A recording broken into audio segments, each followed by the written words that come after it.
Buenos días, niños. Buenos días. Sí, buenos días, ¿qué tal? Tan jóvenes aquí ya. Los estoy devolviendo a la niñez. ¿Qué tal estuviste, Katy? ¿Qué tal estuvo tu fin de semana? Bien. Perfecto, me parece súper bien.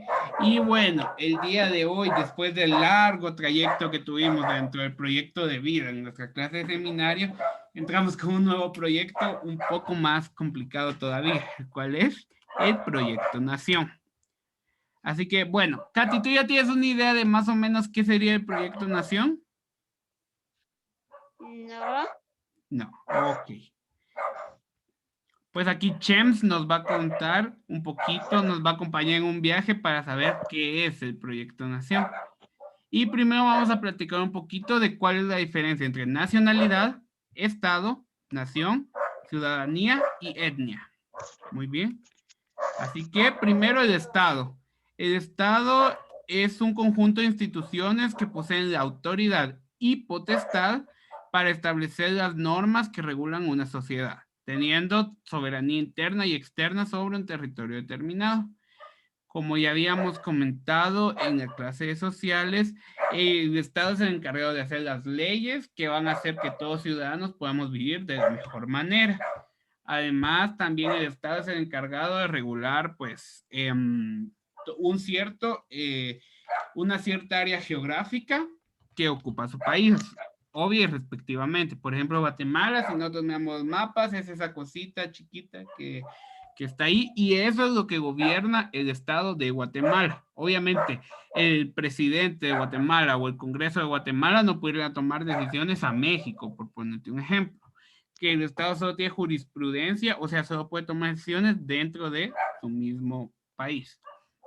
Bien, ahora, el Estado es un concepto político que se refiere a una forma de organización social, económica, política, soberana y coercitiva, formada por un conjunto de instituciones involuntarias que tiene el poder de regular la vida nacional en un territorio determinado. ¿Qué es esto? Voy a decir ahorita. Bueno, básicamente el Estado es un tema que se trata y se milita dentro de política y se refiere a la forma en la que está organizada un país, hablando en temas sociales, en cómo vive su sociedad, en temas económicos, si se rigen por un sistema capitalista, anarquista, socialista, etcétera. Políticamente, cómo se rigen, si por una monarquía, si por democracia, si la democracia es de forma directa, indirecta, qué cosas son por medio de votación popular, qué cosas son por medio de votación parlamentaria, etcétera. Y coercitiva. Ok, bueno, entonces también lo forman instituciones involuntarias que tienen el poder de regular la vida nacional, por ejemplo, el Congreso, por ejemplo, las municipalidades o el gobierno. No sé si tienes alguna duda hasta aquí. No, profe. Perfecto, ahora vamos a hablar del concepto de nación. Nación es una agrupación humana con características propias. Ok, entonces quiero que hagamos la diferencia porque nosotros decimos a veces, yo vivo en la nación guatemalteca. No es correcto. Sí. La nación es una agrupación humana con características propias. Por ejemplo, está la nación de los quichés, por ejemplo, que todas las Ah, ya. personas que hablan quiché, que usan el traje típico quiché, que tienen un pasado quiché, etcétera, son un grupo de personas con características propias y similares. Entonces ellos son una nación. También está la nación cachiquel, la nación quechí y así sucesivamente. Es la expresión La humana, Maya. es la expresión humana del Estado. La nación también la conforman sus habitantes, porque de nada sirve que haya un Estado, que haya un territorio, si no hay habitantes en él. Y pues podemos decir que la esencia del Estado es establecer las regulaciones que protejan a las personas y a su vez a estas del Estado. Entonces, básicamente, ellos son quienes ponen las reglas, las normas, las leyes, los derechos y las obligaciones. Y sus miembros reconocen una historia común y comparten un imaginario social. Tanto los miembros de la nación como los miembros del Estado. Digamos, los miembros de la nación quiché no vivieron lo mismo en su pasado que los miembros de la comunidad cachiquel, pero sí los miembros de Guatemala vivieron cosas más o menos parecidas que no son las mismas que lo que vivieron los mexicanos y así sucesivamente. No sé si hasta aquí hay dudas. No, profe. Perfecto. Bueno, entonces aquí podemos ver la bandera de los 4 pueblos, que es de lo que te hablaba ayer, que los mayas son representados por el color blanco, los ladinos por el color negro, los garífunas por el color amarillo y los xincas por el color rojo. Ahora, ¿qué es una etnia? Es una unidad humana cuya esencia se encuentra en la historia, en la cultura y en el parentesco común de las personas que lo conforman.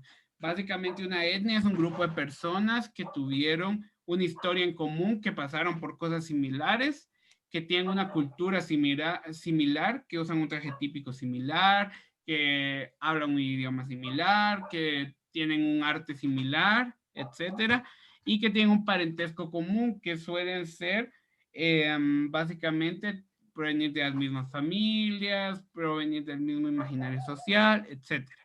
Es una comunidad, también es una comunidad humana definida por afinidades raciales, lingüísticas, culturales, etcétera. Esto es definido por la RAE. Como te dije, la RAE aquí la vamos a ver a cada rato porque es quien norma el español. Pero bueno, ese es otro tema. Es como nos dice aquí, básicamente es una comunidad, un grupo de personas que tienen ciertas afinidades raciales, o sea, rasgos similares, que lingüísticas, que hablan un mismo idioma, y culturales, que tienen una cultura más o menos similar. Y también es un conjunto de valores culturales transmitidos a través de un idioma. Esto es muy interesante. El idioma tiene mucha incidencia en cómo es la persona. No se actúa de la misma manera. Las personas que hablan cachiquel, que las que hablan español, que las que hablan inglés, que las que hablan alemán, porque el idioma hasta cierto punto condiciona mucho una serie de factores sociales. Y te voy a explicar por qué. Cada idioma tiene palabras que son exclusivas de su idioma. Por ponerte un ejemplo, en Estados Unidos había una nación que tenían 26, una nación indígena que tenían 26 nombres para la nieve. Cada tipo de nieve tenía un tipo diferente de nombre. Y esto es algo que ni los científicos se habían dado cuenta, pero ellos, como vivían cerca de la nieve, se habían dado cuenta y le habían puesto nombres distintos. Entonces ellos tenían un conocimiento distinto que se transmitía a través de su idioma, que no lo tenían ni siquiera los científicos estadounidenses. ¿Me explico? Entonces por ahí va la cosa. Cada idioma a su vez conlleva un conjunto de valores, de principios, de normas, etcétera. No son iguales ni tienen los mismos valores religiosos, costumbres, ni mucho menos los mayas, ni los xincas, ni los garífunas, ni los ladinos. Muy bien, y ahora Chems nos hace una pregunta que yo creo que ya respondimos, pero ¿cuántas etnias hay en Guatemala? ¿Lo sabes? 4. 4. Vamos a ver si es cierto. Bueno, sí y no. Tradicionalmente se cree que son 4 etnias, sin embargo son 4 pueblos. Es muy diferente los pueblos de las etnias. La etnia es lo que ya habíamos mencionado, un conjunto de personas con valores similares, etcétera, etcétera, etcétera. Sin embargo, el pueblo es cuando varios grupos de esas etnias se agrupan y tienen características más o menos similares. Por ejemplo, tal vez algunas has oído que el Popol Vuh es como la Biblia de los mayas, ¿verdad? Entonces todos los mayas se rigen bajo el Popol Vuh. Entonces hay ciertas características comunes entre las 25 etnias mayas, porque hay 25 etnias mayas. Por eso son un mismo pueblo. Pero esto no quiere decir que cada etnia sea distinta una de la otra. Entonces hay 25 etnias, son 22 de origen maya, igual que los idiomas, la chi, acateco, aguacateco, chachilteco, chortí, chuj, itzá, ixil, jacalteco, cachiquel, quiché, mam, mopam, pocomam, pocomchi, cajobal, quechí, zacapulteco, zipacapense, tectiteco, sutujil y uspanteco. Una etnia xinca, una etnia garífuna y una etnia mestiza. Perfecto. Entonces, ahora vamos a pasar con la nacionalidad. La nacionalidad se define como el vínculo jurídico y político que une a la persona con el Estado, sometiendo a sus leyes, autoridades y otorgando la protección de las mismas. ¿Qué quiere decir esto? Yo y tú y yo, mejor dicho, por ejemplo, somos ciudadanos guatemaltecos. porque nacimos en Guatemala.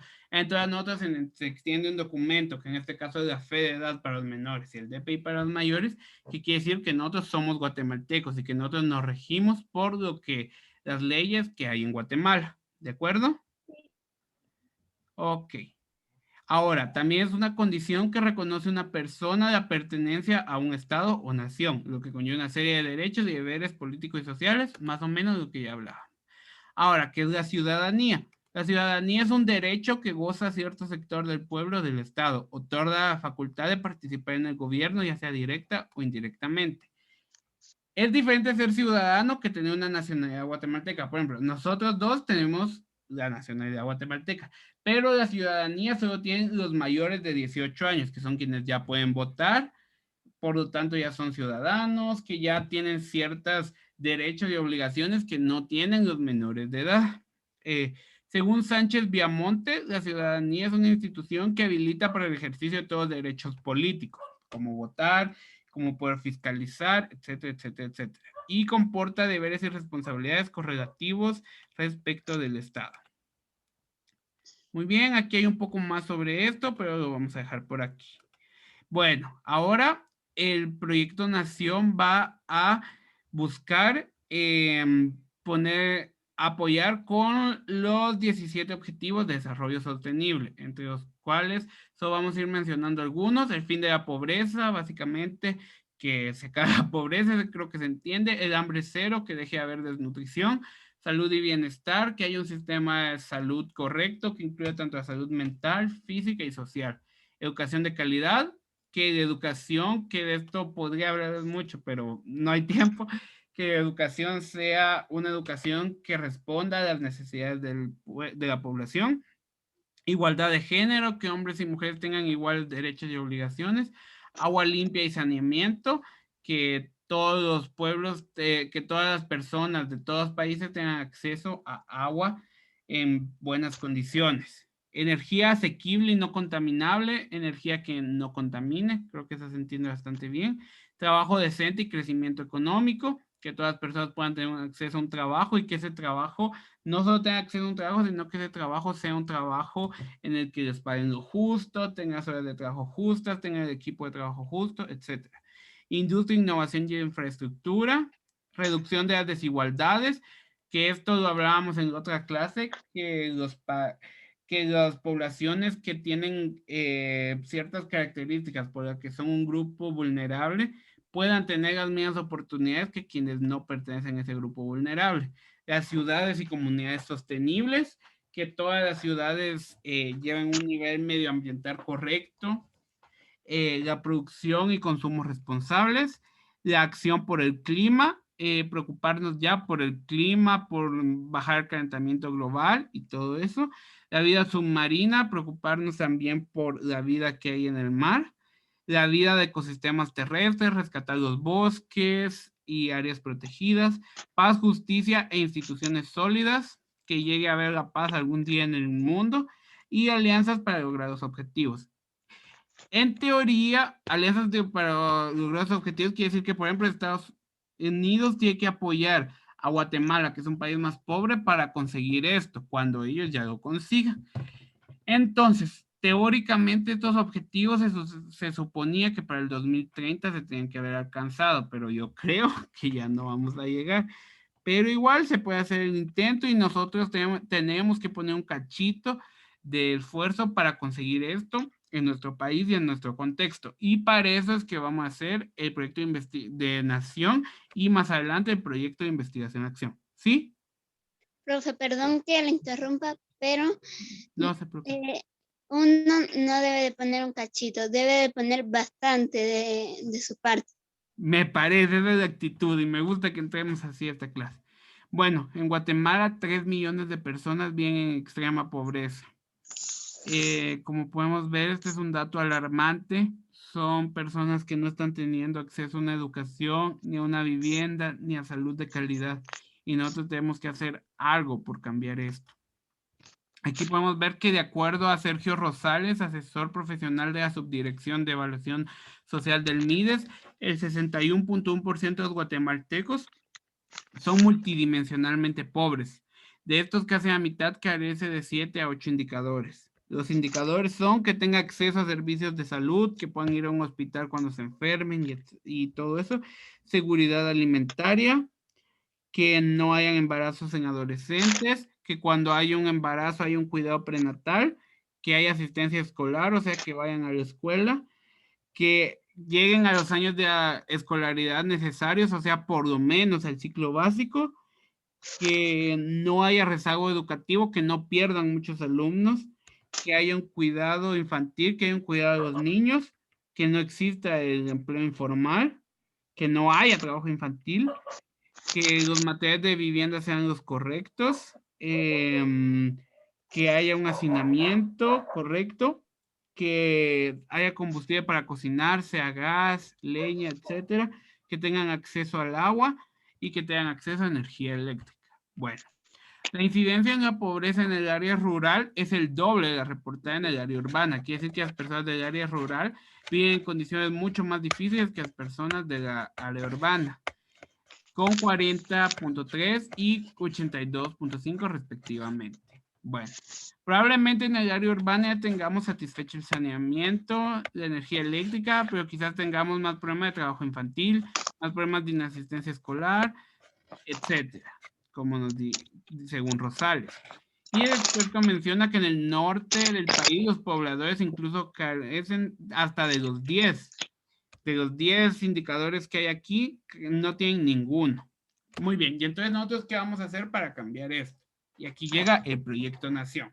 El Proyecto Nación es un plan que refleja una visión de futuro comprometida con la mejora de la colectividad unida por el concepto de nación. Nos sirve para poder ejercer nuestra ciudadanía. Y es un ejercicio para ir aprendiendo cómo participar como ciudadanos en la mejora del país. Básicamente, en este proyecto, a muy grandes rasgos, nosotros vamos a aprender sobre cómo está Guatemala. Vamos a ir aprendiendo sobre Guatemala, cómo está Guatemala, y gracias a esto vamos a ir también empezando a participar en cosas de nuestro país. Vamos a empezar a cambiar esta realidad que acabamos de ver. Proyectar una nación es un ejercicio de esperanza. Muy bien. Ahora, ¿cómo se traza el proyecto nación? Primero, tenemos la visión, que será el resultado de compartir su visión personal con la visión del resto de los miembros de su comunidad de diálogo. Entre todos deberán llegar a una visión común y redactarla. O sea, básicamente, todo el grupo nos vamos a juntar y vamos a hablar de cómo nos gustaría que fuera nuestra nación, o sea, cómo nos gustaría que fuera Guatemala. Luego la justificación, que responde a la pregunta ¿por qué un proyecto de nación? ¿Para qué hacer esto? ¿Para qué hacer este trabajo que estamos haciendo? En esta parte se incluyen los conceptos, las ideas, las razones y los valores que se han priorizado. Muy bien. Ahora también tenemos los ámbitos de acción, que es de lo que nosotros vamos a investigar. Vamos a investigar sobre la educación, sobre el ordenamiento fiscal, sobre el marco legal, sobre la educación vial, la cultura tributaria, el ornato, la limpieza, la limpieza de vías, la limpieza de espacios públicos, sobre el sufragio, sobre la participación a través del voto y nuestros deberes y derechos constitucionales, la equidad laboral, étnica y social y de género, respecto a las diferencias pluriculturales y multilingüísticas, y la educación ambiental sobre el cambio climático para el desarrollo sostenible y la preparación y respuesta ante los desastres naturales. Ya la próxima semana vamos a hablar sobre... no, perdón, en esto todavía vamos esta semana. La tercera parte va a ser nuestras metas. Una vez que ya tenemos esta información, vamos a llegar a acuerdos para establecer metas a corto, mediano y largo plazo. Digamos, por ejemplo, estoy hablando sobre la educación. Entonces, una de mis metas va a ser, por ejemplo, a corto plazo, ir a ayudar a una escuela a poner internet, por decir algo. Eso es algo que podemos hacer ahorita a corto plazo. A mediano plazo, por ejemplo, construir una escuela en X lugar en donde no haya, por decir algo, qué sé yo, en el Colorado, por decir algo, se me ocurre. Y a largo plazo ya podría ser algo mucho más ambicioso, como cambiar el sistema educativo actual. Ok. Luego las estrategias, que aquí tenemos que responder las preguntas de qué queremos lograr y cómo vamos a lograr, qué vamos a hacer para conseguir estas metas que nos propusimos. Y por último, los valores, que para ser un buen ciudadano es importante tener en cuenta una serie de valores que orienten actitudes reveladoras a la acción ciudadana. Según las sociedades valoran los cambios valores que se deben priorizar. Bueno, luego la próxima semana vamos a ver esto de las normas APA, que ya es un tema mucho más largo y un poco más tedioso, pero lo que me interesaba hoy es que nosotros supiéramos qué es el Proyecto Nación. Muy bien. Y por último, como tarea, Chems les deja que investiguen que me escriban un ensayo de cuál es la Guatemala de sus sueños, qué tendría la Guatemala de sus sueños o cómo sería la Guatemala de sus sueños. Entonces, por hoy vamos a dejar la clase por aquí. No sé si estamos bien con la tarea, si hay alguna duda. No, no hay ninguna duda y está bien todo. Perfecto. Entonces lo vamos a ir dejando por aquí. Espero que la clase les haya gustado un montón y nos vemos en la próxima clase. Muy bien. Ok, 28. Muchas gracias. Mateo, a ti. Feliz.